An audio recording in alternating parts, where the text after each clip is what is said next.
Bien bonsoir. Dans l'actualité, le bouchon insoutenable de ce matin devant le centre de contrôle technique automobile de Hann. Un bien pour un mal pour un bien. Les automobilistes sont venus donc se soumettre au contrôle technique de leur véhicule. Par contre, les usagers dénoncent vivement les longues heures d'attente auxquelles ils ont été confrontés. Également dans l'actualité de ce mardi 11 juin, le baccalauréat avec les épreuves anticipées de philosophie, l'avis des candidats sur les sujets et puis l'étayement du professeur Badara Ndiaye, professeur de philosophie au lycée des Parcelles Assainies de Dakar. Saint-Louis, quartier Diaminar, le spectre des inondations perturbe la paix et la quiétude des populations. La zone est l'une des plus sensibles de la capitale du Nord. La visite du prince Ben Walid au Sénégal, l'une des 8 fortunes mondiales, a échangé avec le chef de l'État Macky Sall. Le partenariat entre l'Arabie Saoudite et le Sénégal était au cœur de l'entretien. Éliminatoire mondial 2014, les Lions du Sénégal refusent de jouer le match contre le Libéria. Ils s'insurgent contre la nouvelle programmation de cette rencontre.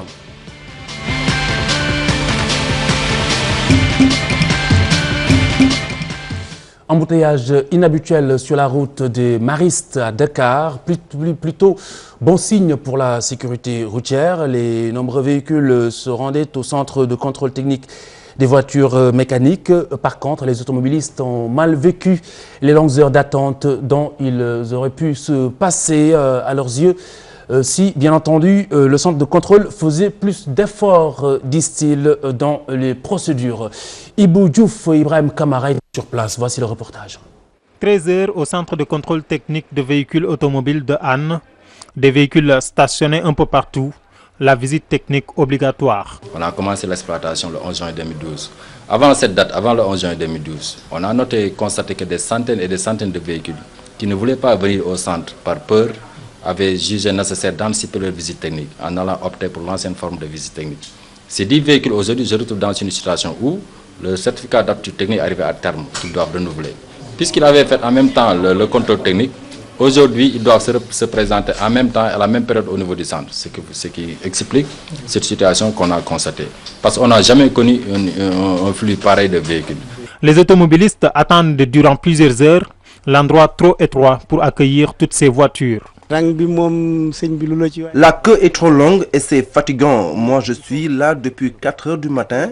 Il est près de 13 heures actuellement. Je fais la queue depuis le pont. Je suis passé au contrôle à 9 heures. Ma voiture avait des défauts. Je l'ai réparée et me revoici encore en train de faire la queue.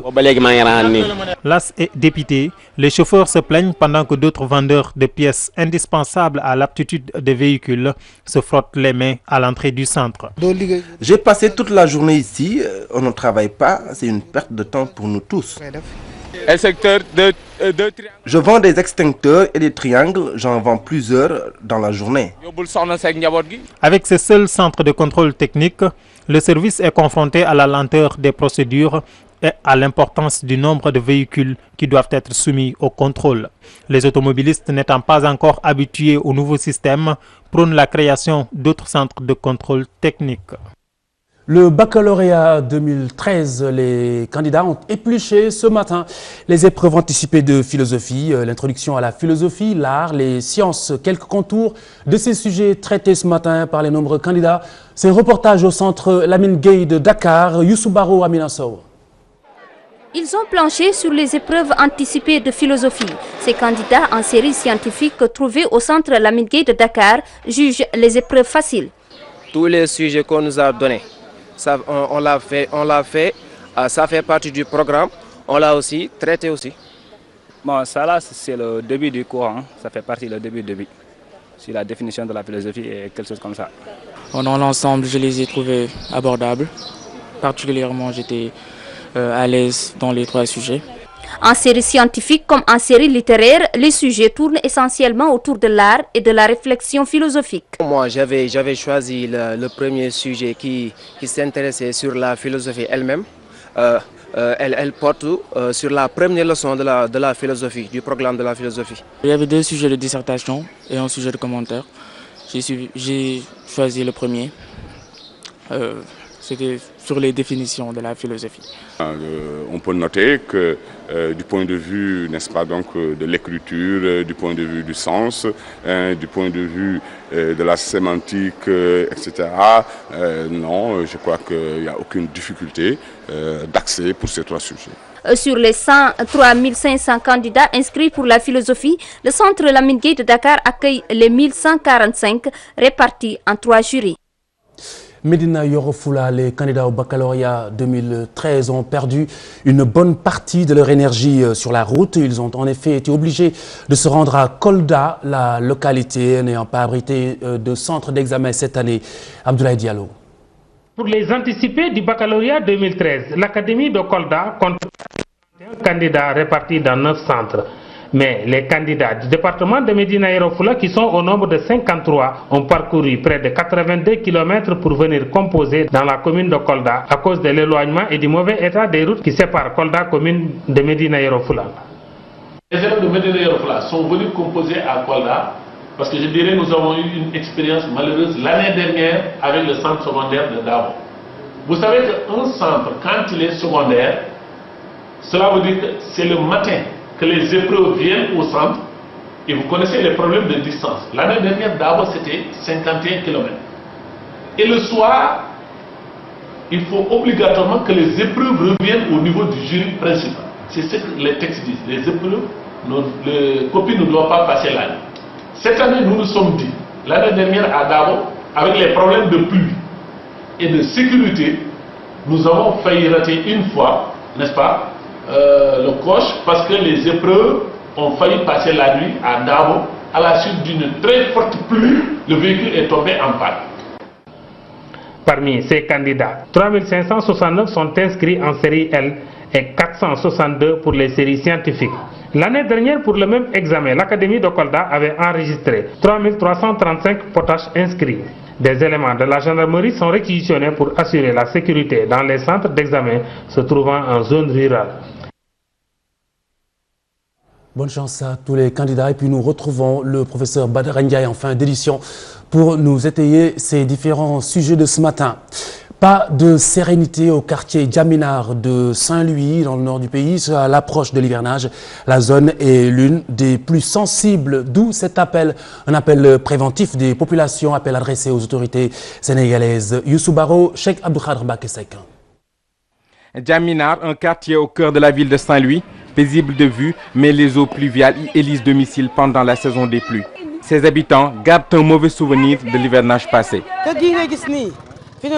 J'habitais dans la maison d'en face. J'ai dû la quitter à cause des inondations. L'eau avait gagné toute ma chambre. Mes enfants n'avaient pas où dormir. On était fatigués et sans soutien. Pendant l'hivernage, l'eau envahit tout le quartier. On vivait même avec les vers de terre. Au mois de septembre dernier, l'eau avait envahi toute cette maison. Une peur bleue habite la locataire. Elle n'a pas où aller. Dieu m'est témoin, je n'ai pas où aller. J'ai vraiment peur de la saison des pluies qui arrive. Quelqu'un qui n'arrive pas à subvenir à ses besoins quotidiens ne peut pas payer le loyer. Je suis très fatiguée, je suis également sans solution. Aucun acte n'est posé selon les riverains. Ils demandent du soutien aux autorités pour ne pas revivre les inondations. Personne n'est venu à notre secours. Si on avait des canaux d'évacuation comme à Pikine, la situation allait s'améliorer. Jusqu'au moment où je vous parle, aucune action n'est posée. Mais on souhaiterait vraiment qu'on nous vienne en aide pour éviter la situation de l'année dernière. Une saison de forte pluviométrie est annoncée. La hantise des inondations perturbe le sommeil des populations de Djaminar. Voilà, cette fusée lancée de Saint-Louis. Et puis le président Macky Sall prend part au prochain sommet du G8. Ce sera en sa qualité de président du comité d'orientation du NEPAD. La rencontre se tient en Irlande du Nord les 17 et 18 juin prochains. La présidence britannique plutôt du G8 axe l'agenda cette année autour de trois questions dont la promotion de la bonne gouvernance. Voici le compte-rendu de Daniel Diouf, compte-rendu de la conférence de presse de l'ambassadeur de la Grande-Bretagne tenue cet après-midi à Dakar.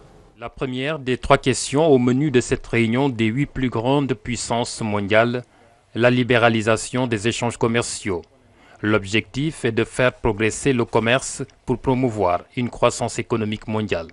Le reste du monde en bénéficierait également, avec des gains qui pourraient générer 132 milliards de dollars à l'échelle mondiale. La question de la fiscalité aussi au menu du G8.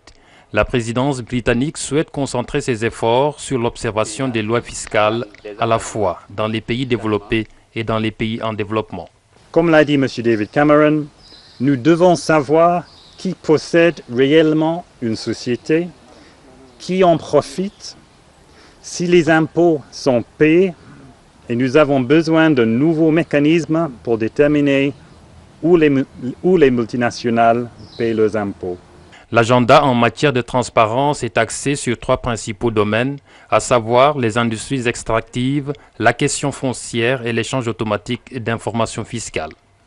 Le fait d'augmenter le volume d'informations publiques relatives aux revenus et aux versements provenant des industries extractives permettra aux citoyens d'obliger le gouvernement à rendre compte et de veiller à ce que les revenus soient dûment investis pour le bien de tous.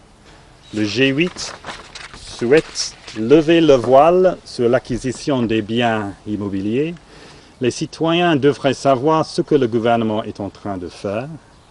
Une façon d'y arriver est de permettre un accès libre aux données et aux informations gouvernementales. Des chefs d'État et de gouvernement du Sud sont invités au G8. Parmi eux, le président Macky Sall, en sa qualité de président du comité d'orientation du NEPAD. Le président sénégalais également convié pour son engagement à lutter contre la délinquance financière, selon l'ambassadeur britannique. Cette deuxième visite de l'une des 8 fortunes à l'échelle mondiale, c'est le prince saoudien Ben Walid qui a rencontré le président de la République Macky Sall.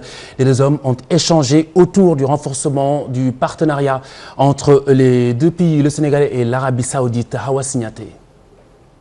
C'est le cortège du prince Ben Walid, l'une des 8 fortunes mondiales. Après l'aéroport, cap sur le palais présidentiel pour un tête-à-tête avec le président Macky Sall. Au sortir de son entretien, le prince Ben Walid a tenu à féliciter le président Sall pour sa gestion du pays. Il affirme avoir discuté avec le président de la République des opportunités qui se présentent pour un partenariat entre le Sénégal et l'Arabie Saoudite. Le prince souligne que cette collaboration ne date pas d'aujourd'hui, car il a eu à construire 10 écoles communautaires et ne compte pas s'en arrêter là.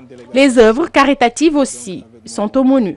Autre aspect, le tourisme au Sénégal et les infrastructures n'étaient pas en reste. En définitive, le prince Ben Walid se dit confiant du partenariat entre les 2 pays et estime que l'Arabie Saoudite et le Sénégal peuvent aller très loin dans cette collaboration. Les assemblées nationales sénégalaises et ivoiriennes qui s'engagent à approfondir leurs relations. Les 2 présidents ont échangé ce jour. Première étape de la visite de Guillaume Soro au Sénégal. Le compte-rendu de cette séance de travail entre Moustapha Niasse et Guillaume Soro. Compte-rendu signé Diafar Abba et Dissa Prera. 24 heures après son arrivée à Dakar, Guillaume Soro a tenu une séance de travail avec son homologue sénégalais. Au menu de la rencontre, l'identification des axes de coopération et le développement des initiatives et activités de cette coopération interparlementaire. Que nous ayons aujourd'hui fait la revue du cadre bilatéral de la coopération entre nos 2 assemblées en harmonie avec les exécutifs de nos pays. Ceci ouvre la voie effectivement à des perspectives qui incitent à l'optimisme, à l'assurance et à la sécurité. Nous avons évoqué ensemble les priorités, une par une. Il y en a eu à peu près une vingtaine, qui sont liées aux politiques de développement de nos pays, sous le regard des parlementaires que nous sommes, c'est-à-dire les élus du peuple. Le président de l'Assemblée nationale ivoirienne est revenu sur l'importance d'une telle coopération entre les 2 institutions. Pour Guillaume Soro, il est essentiel de maintenir les relations entre les 2 parlements. Je pense que ce type de rencontre, de séance de travail devrait se renouveler. C'est pourquoi je profite devant la presse pour dire que dans les tout prochains jours, j'adresserai officiellement et solennellement une invitation au président Moustapha Niasse à se rendre en Côte d'Ivoire pour une visite officielle. Et je crois que c'est ce que nous lui devons, c'est ce que le Parlement ivoirien doit au Parlement sénégalais, de maintenir ces relations de solidarité, de fraternité. Guillaume Soro poursuit sa visite. Il se rendra sur l'île de Gorée et sera reçu par le président Macky Sall et le Premier ministre avant de quitter le sol sénégalais. Un technoparc pour recaser les mécaniciens dakarois et éventuellement les mécaniciens de tout le territoire national. Un engagement du ministre de la Jeunesse et de l'Emploi, Benoît Sambou, qui a visité des ateliers de mécaniciens ce matin. Visite sur la route de cette journée dénommée Journée de l'automobile. Ce sera le 29 juin prochain. Alioune Diagne, Ibou Diouf, Chérif Dia. Une visite auprès des acteurs du secteur de l'automobile. Le ministre Benoît Sambou était dans plusieurs garages de mécaniciens pour écouter ces travailleurs. Pour ces mécaniciens, le foncier reste la principale préoccupation. Au terme de cette journée, le plus gros problème qui a été posé, c'est celui du foncier. Parce que vous savez qu'aujourd'hui, la ville de Dakar a subi une pression foncière extrêmement importante.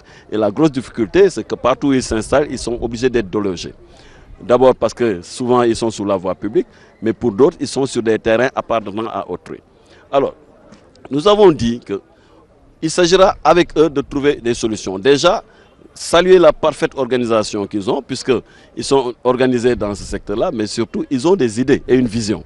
Déjà, ça nous facilite les choses. Le projet du technoparc qu'ils ont, et qui consiste à établir des sites intégrés dédiés au métier de l'automobile, entre parfaitement dans ce que nous sommes en train de faire dans les programmes BAD, qui consistent à mettre en place des centrales de service. Les solutions sont en vue pour le recasement des mécaniciens qui réclament un technoparc. La justice est indépendante, il faut aller dans le sens de vider définitivement donc, les litiges. Mais pour le reste, il y a des sites que moi j'ai vus qui appartiennent à des privés. Si ces privés sont raisonnables et qui peuvent les mettre à la disposition donc, des acteurs, mais l'État va les accompagner. Maintenant, pour les sites litigieux, mais on fera en sorte de demander à la justice de vider définitivement les contentieux pour que nous puissions voir s'il est possible de les mettre à leur disposition ou s'il faut trouver des solutions de rechange. Cette tournée du ministre est à l'initiative du MPA. Le mouvement des professionnels de l'automobile prépare la première journée dédiée au secteur qui se tiendra du 29 au 30 juin prochain. Le secteur de l'automobile est pourvoyeur d'emplois en enrôlant plus de 800 000 jeunes sur l'ensemble du territoire.